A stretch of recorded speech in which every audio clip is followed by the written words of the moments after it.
ದಳಪತಿ Vijay TVK ಪಕ್ಷ ಸ್ಥಾಪಿಸಿ ತಮಿಳುನಾಡು ಚುನಾವಣೆಯಲ್ಲಿ ಸ್ಪರ್ಧೆಗೆ ಇಳಿದಿದ್ದು ನಿರಂತರ ಪ್ರಚಾರ ಕಾರ್ಯದಲ್ಲಿ ಭಾಗಿಯಾಗುತ್ತಿದ್ದಾರೆ.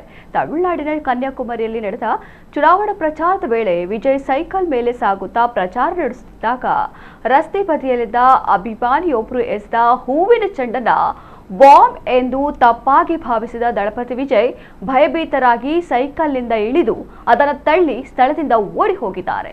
ಈ ಘಟನೆಯ ವಿಡಿಯೋ ಸೋಷಿಯಲ್ ಮೀಡಿಯಾದಲ್ಲಿ ಸಿಕ್ಕಾಪಟ್ಟೆ ವೈರಲ್ ಆಗ್ತಾ ಇದ್ದು ಟ್ರೋಲ್ ಕೂಡ ಮಾಡಲಾಗ್ತಾ ಇದೆ.